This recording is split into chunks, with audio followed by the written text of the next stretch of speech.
My son had been dead for 3 days when his voice came through the speakers of the old SUV he'd left me. Dad, if you're hearing this, it means I'm dead. Or everyone thinks I am. Don't trust Amber. Don't call the police. Follow the GPS coordinates, and whatever happens, make sure she never knows you heard this. I couldn't move. 20 minutes earlier, I'd watched Caleb's coffin disappear into the ground. Now my dead son was speaking from the dashboard. Then he said one final thing that turned my grief into fear. Dad, Mom didn't die the way we thought she did. Before I tell you where those coordinates led me, subscribe to Darkness Awakens, and tell me in the comments where you're watching from. If someone you had just buried suddenly warned you not to trust your own family, would you follow his instructions or believe grief was playing tricks on you? My name is Thomas Mercer. I'm 68, and that morning I buried my only son. Police said Caleb's Ford Explorer had gone off a mountain road and burned so badly there was almost nothing left to identify. His wife, Amber, stood beside me at the funeral dressed in black, crying whenever someone approached. I believed we were grieving the same man. After the service, Caleb's attorney gathered us for the reading of his will. Amber received the house, his business interests, patents, investments, and more than $5 million in assets. Then the attorney reached the final item. To my father, Thomas Mercer, I leave my 2003 Ford Explorer, currently stored at Westlake Automotive. Amber looked at me and laughed. It's old, just like you, Dad. I didn't answer. That Explorer mattered to me because Caleb and I had spent years working on it together. That afternoon, I collected the keys and climbed behind the wheel. The paint was faded, the seats were worn, and the dashboard still had the crack Caleb always promised to fix. I turned the key. The engine started, and the navigation screen illuminated without me touching it. A folder appeared. For Dad only. I pressed it. Caleb's voice filled the vehicle. Dad, if you're hearing this, it means I'm dead. Or everyone thinks I am. I gripped the steering wheel. He told me not to trust Amber, not to call the police yet, and to follow coordinates he'd programmed into the GPS. Then came the sentence I couldn't understand. Mom didn't die the way we thought she did. Eleanor had been gone 4 years. Doctors told me her heart had simply failed. Why was Caleb connecting his own death to hers? Before I could process it, the screen changed automatically. Parma, Ohio, 27 miles. I stared at the route. Every instinct told me to call someone, but Caleb had anticipated that. If he'd gone to this much trouble to leave the message inside a vehicle Amber considered worthless, there had to be a reason. I shifted into drive.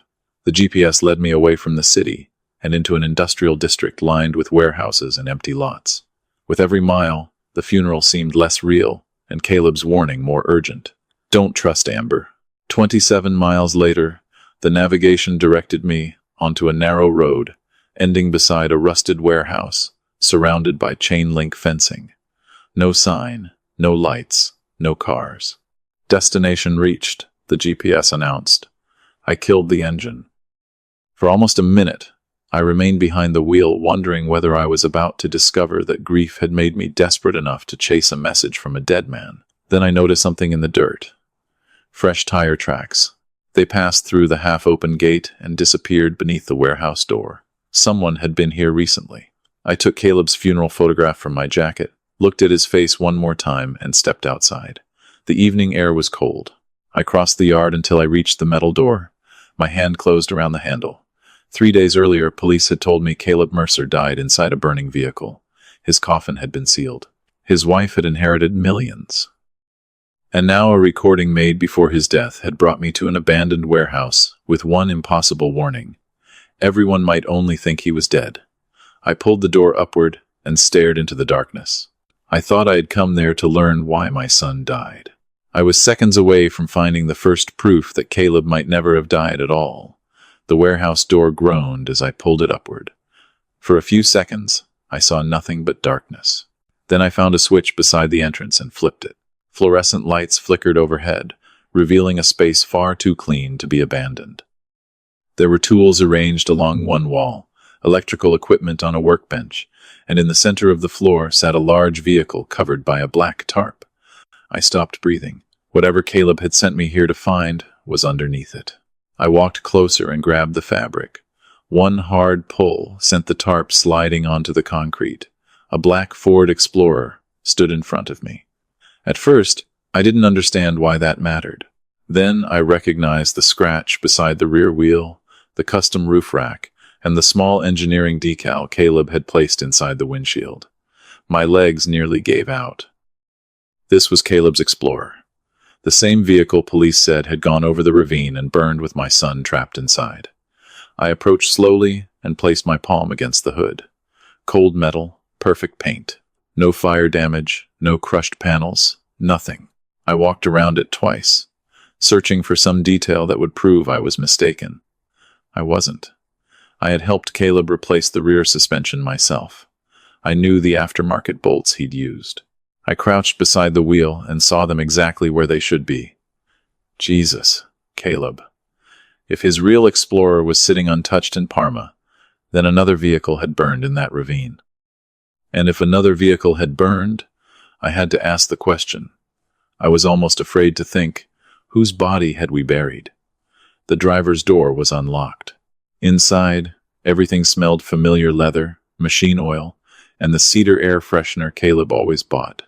His sunglasses were still in the console. A charging cable hung beside the dashboard. This wasn't a replica prepared years earlier. It was his car. On the passenger seat sat a small metal box. I opened it and found a tablet, a smart key, and an external hard drive. The tablet powered on before I touched anything. A camera light flashed once, apparently recognizing my face. Then 2 words appeared. "Hello, Dad." My throat tightened. Beneath the message was a single video file marked P-Haste2. I tapped it. Caleb appeared on the screen. He wasn't wearing funeral clothes or smiling in some old family recording. His face was exhausted, his hair unwashed, and dark circles surrounded his eyes. Behind him was a concrete wall I didn't recognize. Then he spoke. "Dad, if you made it to the warehouse, you found my real Explorer. That means you followed my instructions." I moved closer to the screen. "Caleb, I'm sorry for what I've put you through. I couldn't tell you beforehand. If you knew, Amber might see it in your face, and then everything would fail." My heart hammered. He was speaking as though he had expected me to attend his funeral. "The vehicle recovered from the ravine wasn't mine," he continued. "I switched the Explorer before the accident," I whispered. "Then you're alive." Caleb paused on the recording as if he'd known exactly what I would say. "If this plan worked, yes, I'm alive. But you cannot look for me." I sat heavily in the driver's seat. 3 days of grief crashed into something I couldn't yet call relief. My son was alive somewhere, but frightened enough to fake his death and let his own father bury another body in his place. "Why?" I asked the screen. Caleb's expression hardened. "Because 3 months ago, I discovered someone had tampered with my brakes." The warehouse suddenly felt colder. At first I thought it was random sabotage. Then I checked the security system at home, my financial records, and the changes made to my life insurance. He leaned toward the camera. "Dad, the accident everyone thinks killed me wasn't the first attempt." I stared at his face. There was no panic in his voice now, only the controlled precision he'd had since childhood, whenever he solved a problem everyone else had missed.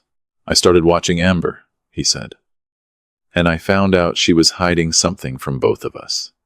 My mind returned to her smile in the attorney's office and the $5 million she'd inherited while tossing me an old set of keys.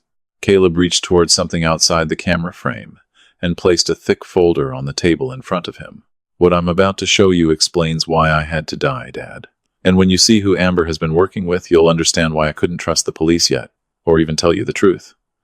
The video continued, and for the first time since entering that warehouse, I realized finding Caleb alive wasn't the biggest secret waiting for me. Caleb opened the folder in front of the camera. 3 months ago, I thought somebody wanted me dead because of my work. I was wrong. They wanted me dead because I was worth more that way.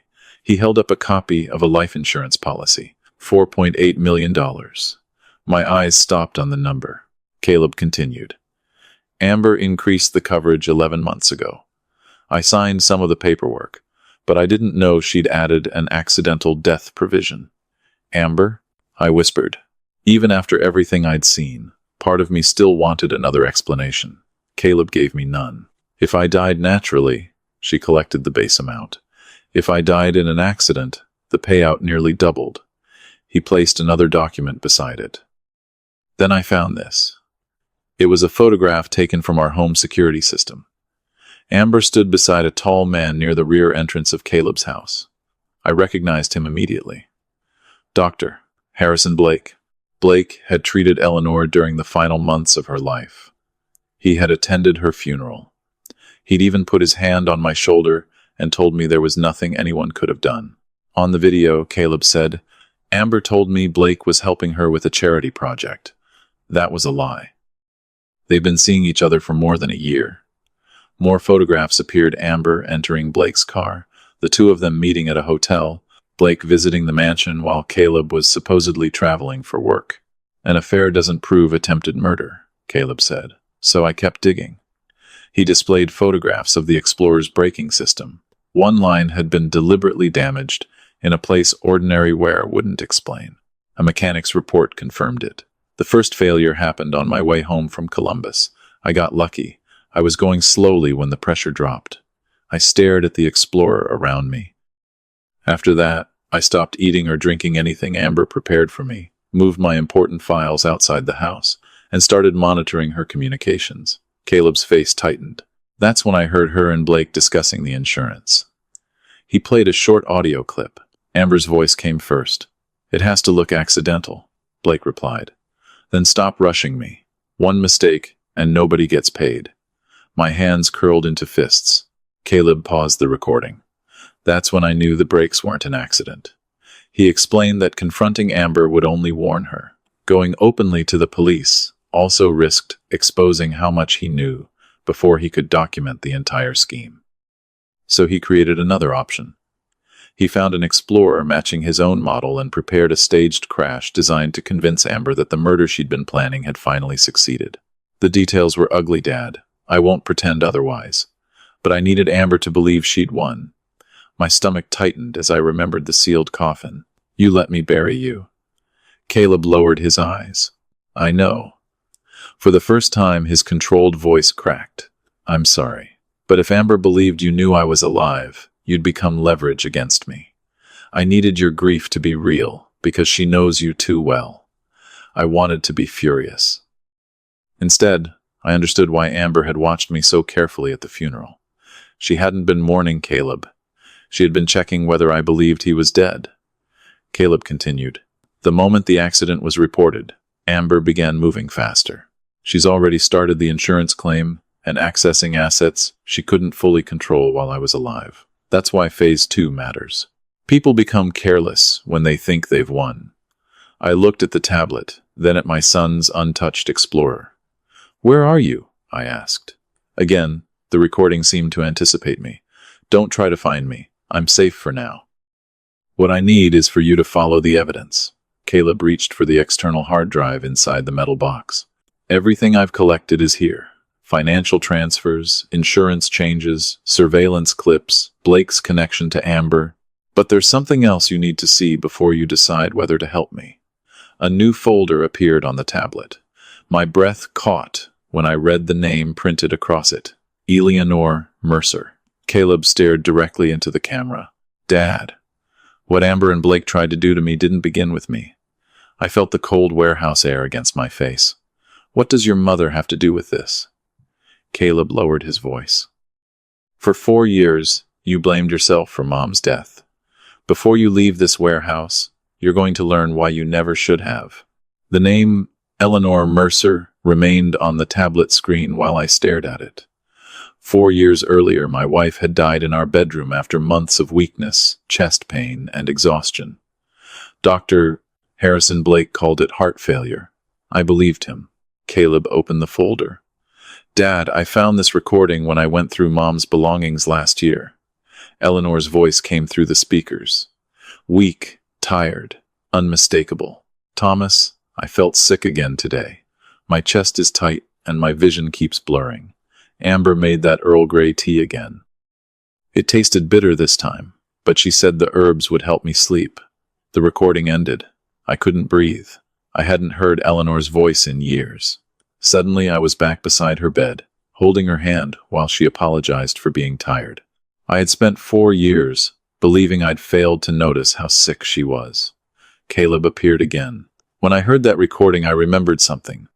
During Mom's last year, Amber made her tea almost every afternoon. I remembered too. Amber had been so attentive then. She brought groceries, organized Eleanor's medication, and sat beside her when I worked late. I had thanked her for it. Caleb held up a laboratory report. I found an old container of the tea in Mom's things. There was residue inside, so I had it tested privately. He paused. It contained arsenic. My hand slipped from the tablet. I caught it before it hit the floor. No, Caleb continued.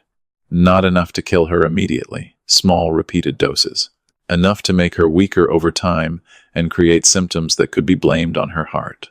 I stood and walked away from the vehicle, because suddenly I couldn't bear to sit still. Eleanor hadn't simply become ill. Someone had watched her weaken day after day. Someone had handed her the poison and called it care. And the doctor who signed off on her declining condition was the same man now sleeping with Amber. I slammed my fist against the workbench. Why, Caleb? His recorded voice continued behind me. I asked the same question. Money is part of it, but I don't have the full answer yet. What I know is that Amber began accessing family financial information before Mom died. Blake altered or controlled parts of her medical record, and after Mom's death, nobody questioned the diagnosis. I closed my eyes. Memories I'd buried began rearranging themselves. Amber insisting Eleanor needed rest. Amber discouraging visitors.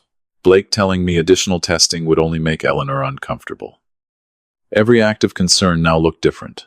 I should have seen it, I whispered. Caleb answered the guilt I hadn't known he'd anticipated. Dad, don't do that to yourself. They needed you to trust them. That's why it worked. I looked at Eleanor's photograph in my wallet. For 4 years, I'd replayed her final weeks searching for the moment I should have done something differently. Now I understood that my wife hadn't been abandoned by me. She had been surrounded by people deliberately making sure I never understood what was happening. Caleb's video shifted. The lab result isn't enough. I need evidence connecting Amber and Blake directly to what happened. I found references to files Amber keeps inside her private study at the mansion. A photograph of the room appeared.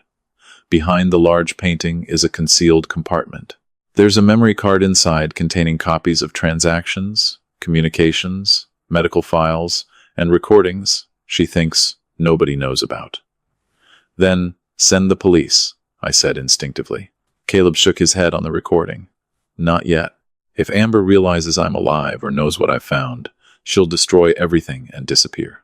We need the original evidence before she understands she's being watched. He explained that Amber had replaced the mansion's security system after his supposed death. I couldn't simply walk through the front door. Then another name appeared, Clara Bennett. Clara had worked for our family for 10 years before Amber dismissed her.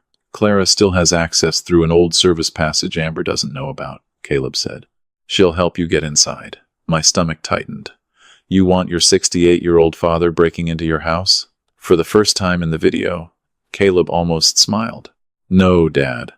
I want the mechanic who taught me that the person who built a system usually knows where everyone else forgets to look. Then his expression became serious again. But be careful. If Amber discovers you know about Mom, you won't be the grieving old father anymore. You'll be the last witness she needs to remove. The video ended. I sat alone inside the warehouse, surrounded by the smell of oil and cold metal. 30 minutes earlier, I had come looking for proof that my son might be alive. Instead, I had learned why my wife was dead. I wiped my eyes, picked up the tablet, and found Clara's number waiting on the screen. I called it. She answered after 3 rings. Thomas? Yes. Silence. Then she whispered. Caleb told me you might call. If you're coming for what Amber hid, come tonight. She thinks you're still at home grieving. I looked once more at Eleanor's name on the screen. I'm coming. Clara was waiting 2 streets from Caleb's mansion when I arrived that night. She handed me an old mechanical key. Amber replaced the security system after Caleb died, but she doesn't know about the service entrance. We crossed the rear garden and slipped through a narrow door hidden behind ivy. I had been inside that house dozens of times, but tonight it felt like enemy territory. As we reached the hallway, voices drifted from the living room. Amber and Harrison Blake were downstairs. "How long until the insurance pays?" Amber asked. "They're reviewing the accidental death claim," Blake replied. "Then make them stop reviewing. Caleb is dead." Blake paused. "What about Thomas?" Amber laughed. "Thomas? He's a broken old mechanic. He buried his son 3 days ago. He doesn't suspect anything." I clenched my jaw and followed Clara upstairs. Amber's study was exactly where Caleb had described it. Behind the desk hung a large landscape painting. I lifted it aside and found a recessed compartment containing a small electronic safe.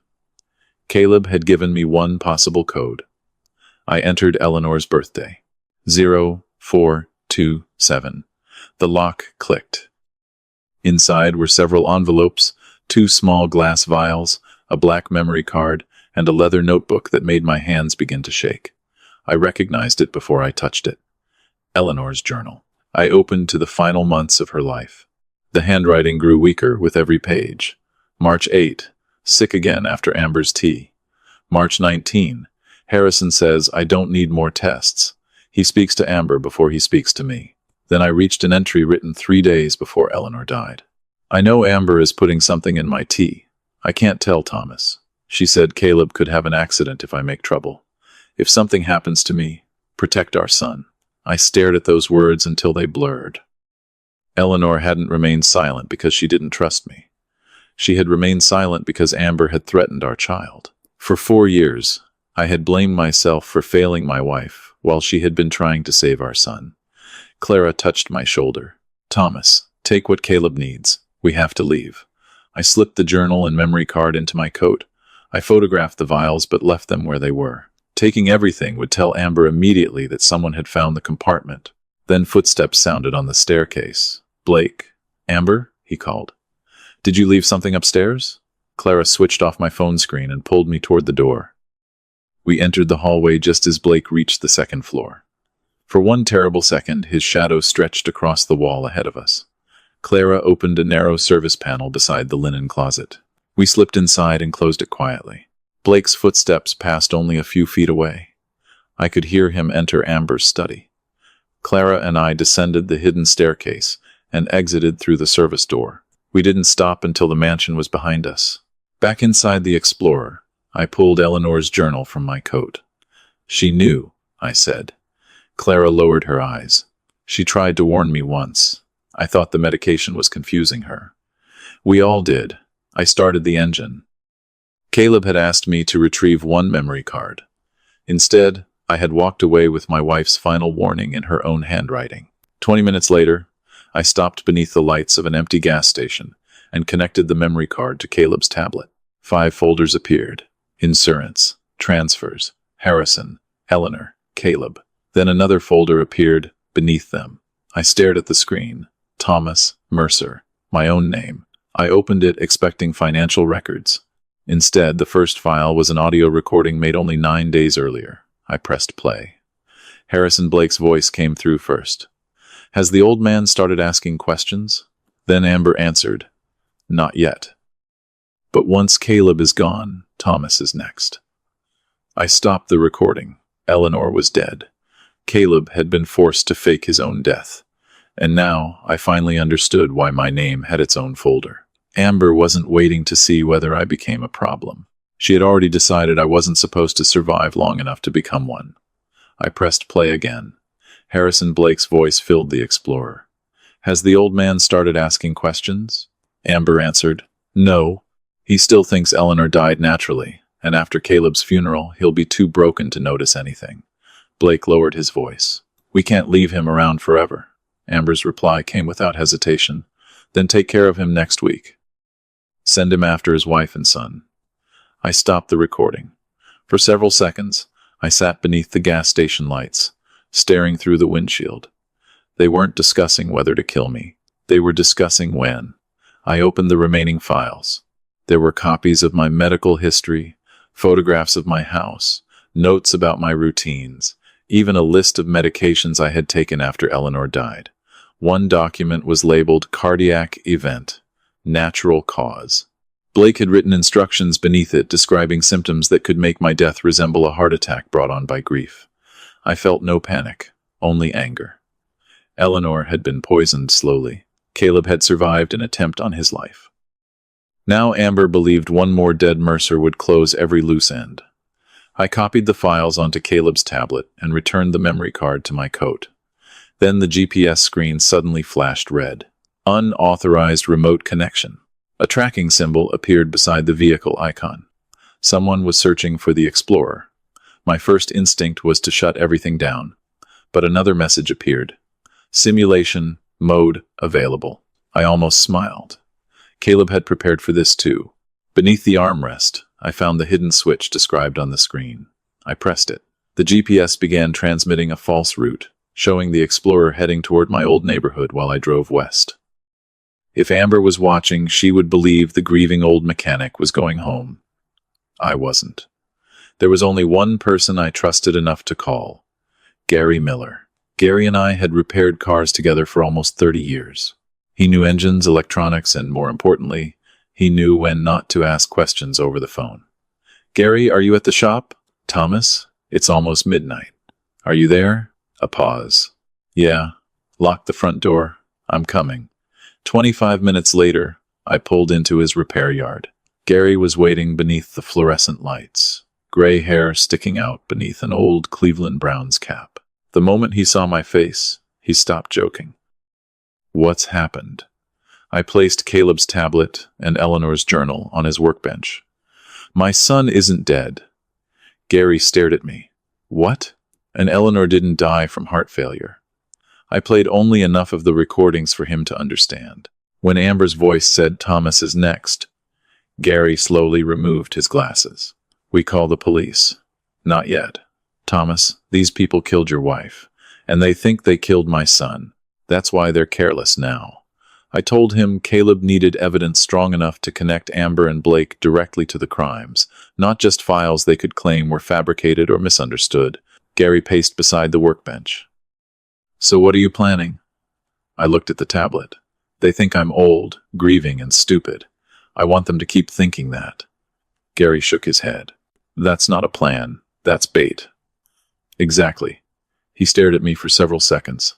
You want them to come after you. They already are.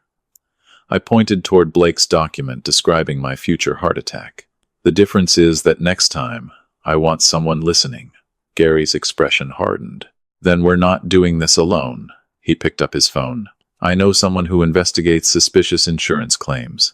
If Caleb's $4.8 million policy is part of this, he'll want to see everything. I nodded. Call him. Gary started dialing, then stopped. Thomas, once we do this, you don't get to improvise. These aren't thieves. They're killers. I looked down at Eleanor's final journal entry, then at the folder bearing my own name. I spent 4 years believing I failed my wife. I'm not going to fail her again. Gary made the call. Less than a minute later, he looked back at me. His name is Marcus Thorne. He's on his way.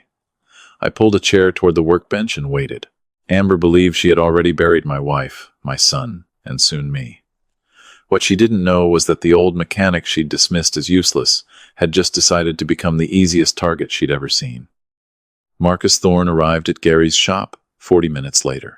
He had spent 18 years investigating suspicious insurance claims, and the moment he saw Caleb's $4.8 million policy, his expression changed. Accidental death benefit? He asked. Nearly double, I said. Marcus examined the dates, Amber's claim, Blake's records, and the files from the memory card. Then I played the recording about my planned heart attack. When it ended, he leaned back. If these files are authentic, you aren't looking at insurance fraud anymore. You're looking at people willing to kill for the payout. I already know that. Knowing it and proving it are different things. That was exactly what Caleb had said. Marcus called someone he trusted, Lieutenant Frank Miller, a detective who had worked financial crimes before, transferring to major cases. Miller arrived shortly after 1 in the morning. I told the story once more, Eleanor, Caleb's staged death, the Explorer, Amber, Blake, and the files naming me as their next target. Miller listened without interruption. We can preserve this evidence and start working it, he said. but recordings and copied files will be attacked by a defense attorney. If Amber or Blake openly confirms intent, that's different. Then give them a reason to confirm it. Gary turned toward me. Thomas. I ignored him. Amber thinks I'm destroyed by Caleb's death. Blake already has a plan to make my death look natural. If they believe I'm suddenly having heart trouble, who do you think Amber sends? Miller understood immediately. Blake. Exactly. And you're volunteering to be bait. I'm already the target. I'm choosing where they come for me. Nobody liked it. That was probably why I knew it could work. Miller agreed only if we controlled the environment. Gary helped install concealed audio recorders in my living room and kitchen. Marcus arranged for the insurance evidence to be duplicated and secured elsewhere.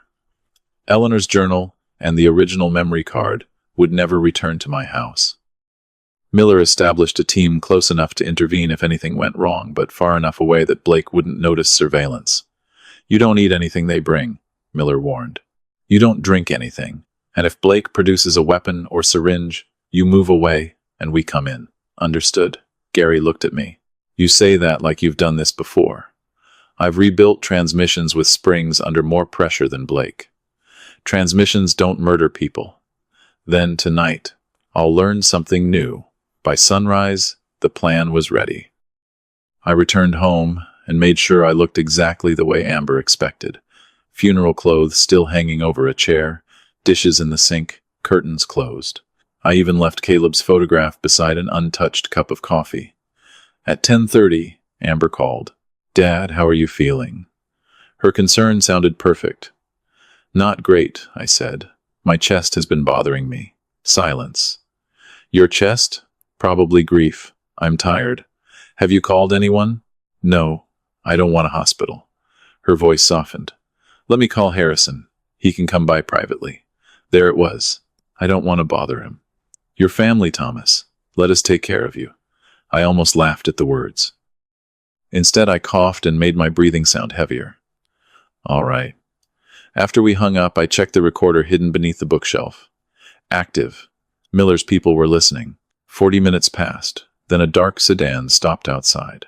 Harrison Blake stepped out, carrying a black medical bag. He walked toward my front door with the calm confidence of a doctor making a house call. I sat on the sofa, loosened my collar, and forced myself to look weak. The doorbell rang. Once, twice. I thought about Eleanor drinking Amber's tea because she believed staying silent would protect Caleb. I thought about the sealed coffin I'd stood beside 3 days earlier. Then I opened the door. Blake smiled. Thomas, Amber said you weren't feeling well. Chest pain, I whispered. Come in. He entered and placed his medical bag on my table. As he opened it, I saw a syringe already prepared inside. Blake looked at me and closed the front door behind him. The trap was ready. Now I needed the man who helped kill my wife to believe he was about to kill me too. Blake opened his medical bag and removed a stethoscope, blood pressure cuff, and the syringe I'd already noticed. How long has the chest pain been happening? He asked. I pressed one hand against my ribs. Since this morning. Maybe grief finally caught up with me. Any dizziness? A little. He checked my pulse and listened to my heart with the calm expression of a doctor doing routine work. If I hadn't known what he'd done to Eleanor, I might have trusted him too. Your heart rate is elevated, he said. I can give you something to help you relax. His hand moved toward the syringe. What is it? Blake paused. A mild sedative. Will it make me sleep? Probably. He smiled. That's what you need. Beneath the bookshelf, the recorder captured every word. I leaned back and closed my eyes. Do whatever you think is best. Blake didn't inject me immediately. Instead, he stepped into the kitchen and made a phone call. I could hear him clearly. I'm here. Amber's voice came faintly through the speaker. How bad is he? He's complaining about chest pain. His blood pressure is elevated. Can you do it tonight? Silence. Then Blake lowered his voice. Yes. My fingers tightened against the sofa cushion. Amber asked, Will it look natural? Blake glanced toward the living room. If anyone asks, grief triggered a cardiac event. Then Amber said the words we'd been waiting for. Make it look like the mother 4 years ago. Blake went completely still. Don't say things like that on the phone. Nobody's listening. I almost smiled. Blake whispered, Eleanor was different. She was already weak. And Thomas isn't exactly young. Just finish it. The call ended. Blake returned, carrying the syringe. Sorry about that. Hospital? I asked weakly. No need. This should help. He sat beside me and rolled up my sleeve. I looked at the clear liquid inside the syringe. Somewhere nearby, Miller's team was hearing everything. Blake cleaned my arm with alcohol. You'll feel sleepy very quickly. Like Eleanor?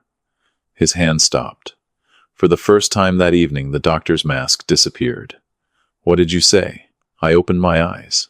I asked whether I'll feel like my wife did. Blake slowly lowered the syringe.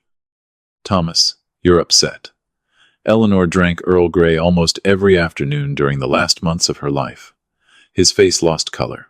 I don't know what you're talking about. That's strange. You were her doctor. He stood. I think you need a hospital. A minute ago you said I didn't. Blake reached for his medical bag. I sat upright, no longer pretending to struggle for breath. What's in the syringe, Harrison? He stared at me. Medication. Then leave it here. Absolutely not. He grabbed the bag. Where's Amber? I asked. At home. Waiting for you to tell her another Mercer died of heart failure? Blake backed toward the door. You're confused, Thomas. No. For the first time in 4 years, I'm not confused at all. I pulled Eleanor's photograph from beside the sofa. She knew Amber was putting something in her tea. She wrote it down before she died. Blake's eyes moved toward the windows. You need help.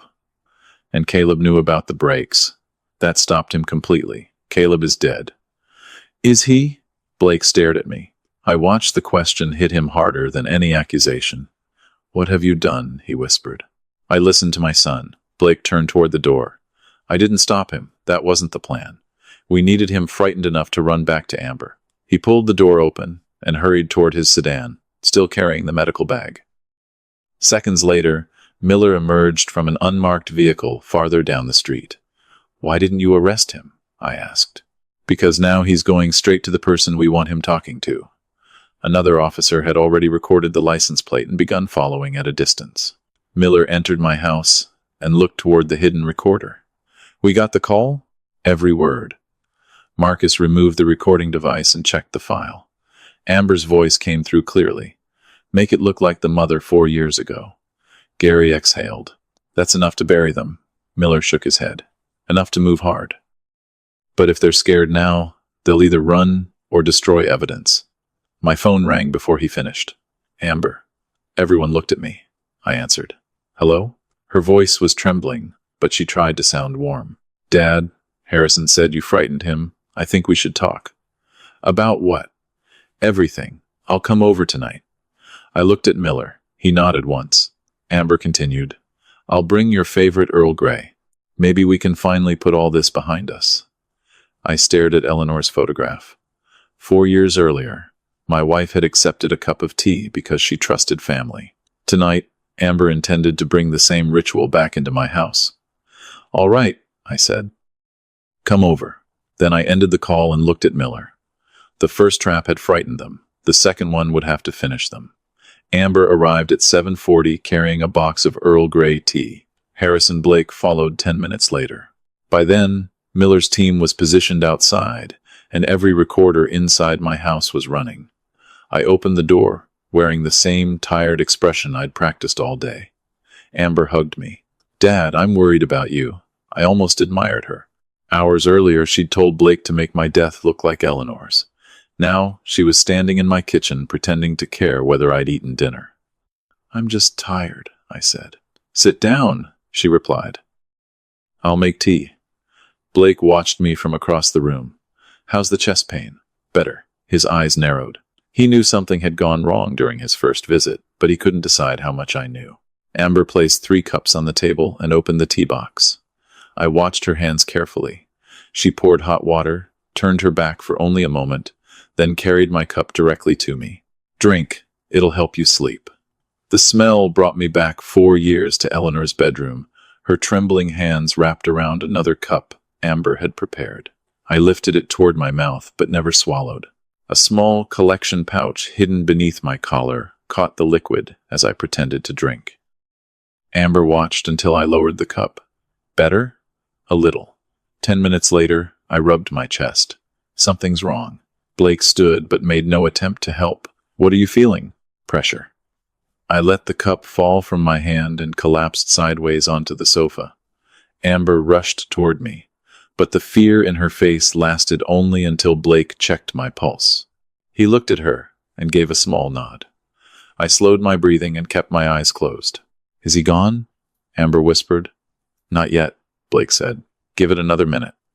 Neither called an ambulance. That silence told me everything. Amber exhaled. Finally, Blake snapped. Don't start celebrating. Why not?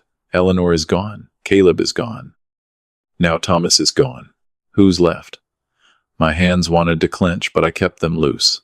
Blake said, We still have the insurance investigation. Amber laughed softly.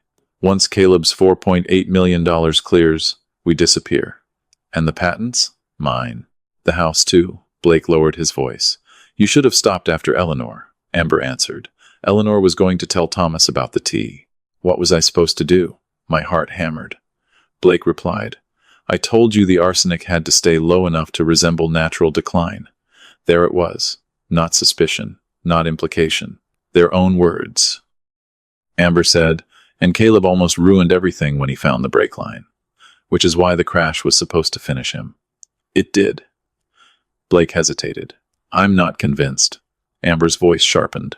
He's dead. Thomas knew about Eleanor. Somebody told him. Silence followed. Then Amber whispered, Search the house. I heard her footsteps move toward my workshop. That wasn't part of the plan. I opened my eyes. Blake saw me first. His face went white. I sat upright. Looking for something? Amber spun around. Thomas, you really should have called an ambulance. Blake grabbed his medical bag. Amber stared at the empty cup, then at me. You drank it? No. Eleanor did. I learned from her mistake. I stood, and so did everyone listening. Blake looked toward the windows. Amber whispered, What did you do? I gave you exactly what you wanted. A helpless old man alone in his house. Red and blue lights suddenly washed across the curtains. Blake ran toward the rear door, but 2 officers entered before he reached it. Police. Don't move. He stopped immediately. Amber didn't. She grabbed her purse and sprinted through the garage. I heard an engine roar seconds later. Gary looked through the window. She's taking the Explorer. The old Ford shot backward into the street and accelerated. Miller reached for his radio, but I stopped him. Wait. Caleb had left one more feature inside that vehicle. I pulled out the tablet and opened the remote control menu. The Explorer appeared as a moving icon. Remote immobilization. I pressed it. 2 blocks away, the engine lost power. Amber rolled to a stop beside the curb, just as police vehicles surrounded her. Blake stood in my living room, with his hands behind his back, while another officer collected the syringe and tea as evidence. Miller approached me. You okay? I looked at Eleanor's photograph. Ask me tomorrow. My phone vibrated. Unknown number, I answered. For several seconds, nobody spoke. Then I heard the voice I'd spent days listening to through recordings. This time it wasn't coming from a tablet. Dad, my knees weakened. Caleb, it's over. I closed my eyes. Where are you? He gave me an address. Come alone. Less than an hour later, I was driving toward an old garage outside Cleveland. Amber and Blake were finally in custody. Eleanor's killers had confessed in their own voices. But one thing remained unfinished. I had heard my dead son's voice enough times. Now I was finally going to see whether he was really waiting for me at the end of that road.